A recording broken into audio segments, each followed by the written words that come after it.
Capitaine Mathieu Alluin, bonjour, nous sommes sur le Marité.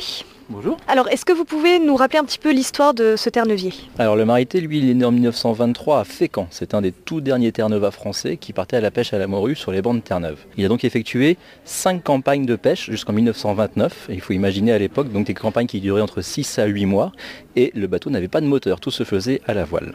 Ensuite, le bateau, en fait, à partir de 1930, est parti donc faire du cabotage international, c'est-à-dire du transport de marchandises. Puis, pendant la Seconde Guerre mondiale, il a été réquisitionné en fait pour faire le transport de marchandises militaires.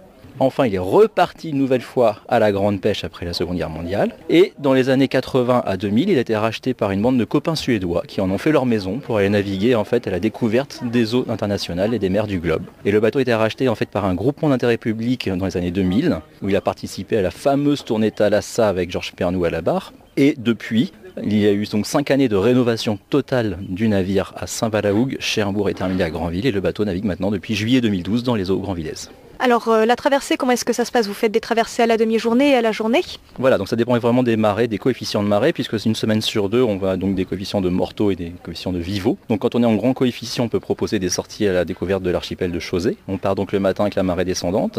Nous passons donc une partie de la journée dans l'archipel de Chausey. Les passagers participent activement aux manœuvres, ce sont eux qui envoient les voiles, et on revient le soir avec la marée montante. Pour les sorties demi-journée, en fait, c'est une sortie de 3 heures dans la baie de Granville-Chausey. Donc là, on n'a pas du tout de but prédéfini, on navigue vraiment là où le vent nous emmène. Et une fois de plus, les passagers participent aussi activement aux manœuvres.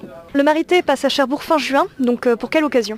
Alors il n'y a pas vraiment d'occasion précise pour notre passage à Cherbourg. Il y a juste en fait qu'en termes de coefficient de marée sur Granville, sur cette période-là, on n'a pas assez d'eau pour naviguer dans la baie de Granville-Chausey pour sortir le bateau. Donc du coup, plutôt que de rester cantonné à quai, on préfère en fait justement profiter de ces coefficients de Morteau pour aller dans d'autres ports et pouvoir montrer le Marité dans d'autres ports et proposer soit des visites à quai, soit des sorties de navigation dans la rade.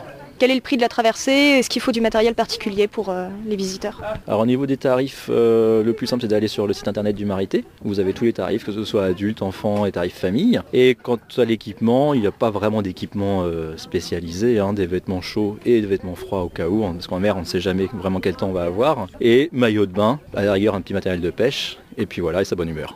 Quels sont les événements auxquels le Marité participe? Alors cette année nous allons participer donc à la semaine du golfe du Morbihan qui a lieu là maintenant dans une dizaine de jours. Donc nous descendons à Concarneau cette semaine. Ensuite nous allons faire donc la semaine du golfe du Morbihan, terminer le mois de mai par un petit crochet à La Rochelle. Au mois de juillet-août nous serons du côté de la fête du festival des chants de marins à Paimpol.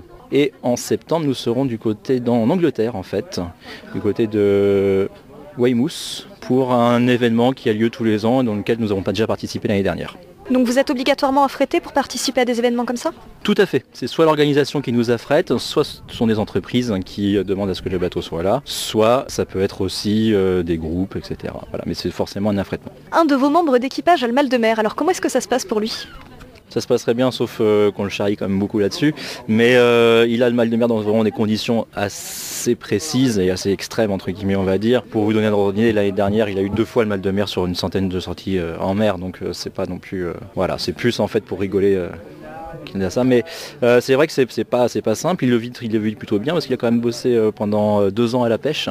Où là, c'était quand même non-stop et le mal de mer était quand même très présent. Mais ça arrive à n'importe qui, n'importe quand, le mal de mer. C'est pour ça que vaut mieux éviter de se moquer des gens qui ont le mal de mer. Alors, vous nous disiez tout à l'heure, vos membres d'équipage ont chacun une deuxième spécialité en plus d'être marins? Oui, tout à fait. Donc nous sommes 6 marins nous dans l'équipage. Donc l'équipage est composé d'un capitaine et d'un second capitaine. Et ensuite, les 4 marins, eux, ont chacun une spécialité bien définie. Donc on a donc un responsable de la mécanique, un responsable de la charpente, donc qui est vraiment charpentier de marine et qui a même participé à la rénovation du bateau à Saint-Valahougue en tant que charpentier. Nous avons un responsable en fait de tout ce qui est gréement, donc les mâts, les cordages, les voiles. Et le 4e qui lui est plutôt marin commercial. Donc lui il a une fonction un petit peu particulière, c'est que l'hiver il est plutôt sur la partie commerciale du bateau.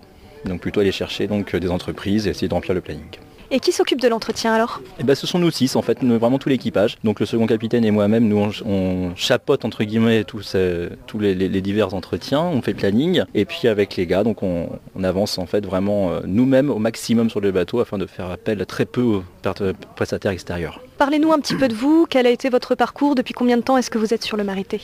Alors moi j'attaque donc ma 3e année en tant que capitaine sur le Marité et c'est ma 16e année en tant que skipper professionnel. Donc c'est un parcours on va dire assez classique, c'est-à-dire qu'on commence d'abord sur des petits voiliers, puis les voiliers grossissent au fur et à mesure de la carrière. Et donc je suis plutôt spécialisé dans les vieux gréements à certains passages donc, de ma carrière. Et ensuite, au fur et à mesure, les voiliers, les vieux gréements ont grossi. Et me voilà maintenant donc, sur le plus grand navire en bois du patrimoine maritime français. Je pense que je vais m'arrêter là pour l'instant. Est-ce que vous voyez quelque chose à ajouter? Ah non, venez naviguer maintenant.